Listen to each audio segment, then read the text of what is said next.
All right, focusing on what's happening at the border right now and the fact that it's out of control. They cannot even get an idea on who's coming in, but we do know some nefarious elements, and we do know some who shouldn't have been there in the first place and get through a couple of times. Alexis McAdams on one tragic story that has a lot of folks stewing and wondering what is going on.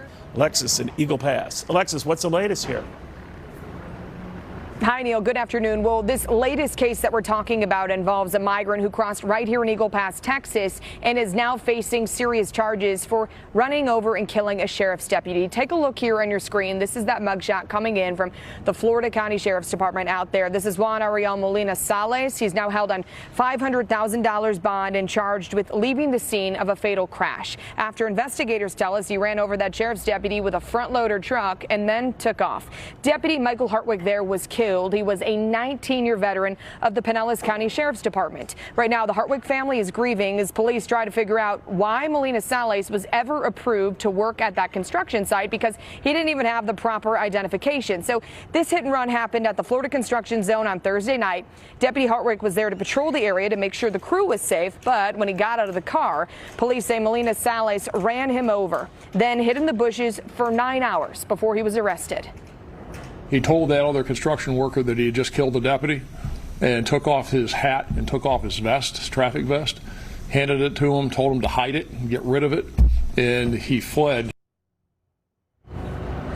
This comes as smuggling cases, Neil, are surging at the southern border. We see it every day. New dash cam video released by the Texas DPS shows a smuggler fleeing from troopers just the other day, riding until his wheels fell off of the car and then crashed right into the fence. In the back of that truck, 7 migrants were hiding. Each one jumps out, and the troopers chase him down.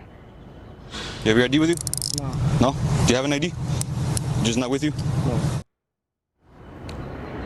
So that man was taken into custody, Neil. He was only 17 years old. Once the migrants get into the U.S., some are then being smuggled around the country on private airplanes. Just on Friday, Texas DPS finding 19 migrants on that private plane in McAllen, Texas. They were from Central America, but were told they'd been in the United States for a few weeks and were staying at a stash house out here in Texas. This is the 4th bust at a private airport in Texas just this month. Back out here live, Neil, the question again this afternoon is who's chartering these airplanes once these people get here? Who's paying for all of this? Well, we're told that the migrants, if they can dish out enough cash to the cartel, they're the ones that are chartering the plane, even here in the U.S. Neil?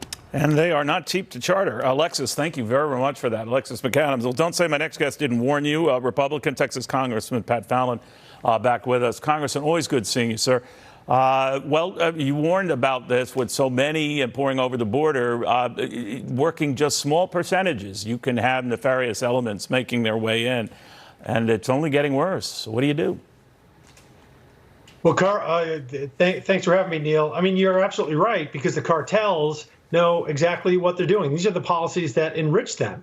We do know that the migrants now coming from Venezuela, Cuba, Nicaragua, believe it or not, Neil, are almost equal to those that are crossing from Mexico and the Northern Triangle, which would be Guatemala, Honduras, and El Salvador, which is really remarkable. And also, we don't have good relations with Nicaragua and Venezuela and Cuba. And the Venezuelans are entering their prisons, much like the Mariana boat lift back in 1980. And so we don't know who these people are that are crossing the border. And if there are prisoners, murderers, rapists from Venezuela being let out of prison and coming to the United States, how in the world can Joe Biden sleep at night knowing that he's endangering Americans? You know, it is interesting, too. Now, the Venezuelans, as you suspect, Congressman, say they're not emptying out prisons here. But indications are that is exactly what's going on, because some even had prison IDs when captured.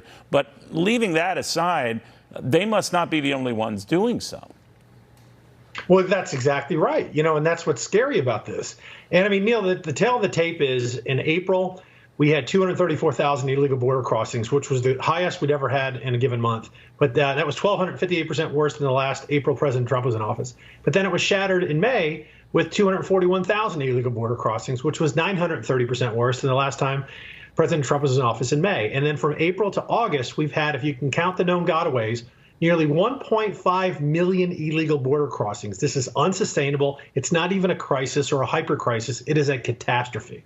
I'm just wondering, a couple of your Democratic colleagues, I don't know how much Republican support they have, Congressman, have said maybe we adjudicate these type of cases, not just in Mexico, but on the southern border that Mexico has with Guatemala, what have you, and a processing center set up that the U.S. would partly finance. I don't know the whole degree. I think $44 million a year. It seems low to me, but leaving that aside, that this would relieve the stress on the border and compel the Mexicans to deliberate this more than they do and more than they have.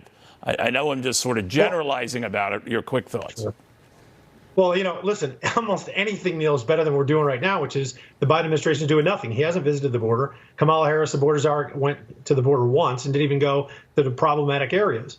So President Trump's policy of wait in Mexico worked, whereas if somebody claims asylum, and we know, Neil, that 99% of these folks are economic migrants. They're not political asylum seekers. If you're from Venezuela and you're seeking asylum, as soon as you hit Colombia, according to the UN, you've gotten your asylum. You can seek your asylum claim there. You don't have to transit 6 or 7 or 10 more countries. It's simply because they want to come to the United States for economic reasons. So I do think that anything that keeps these folks out of the United States while their asylum claim is being adjudicated is better than the current situation.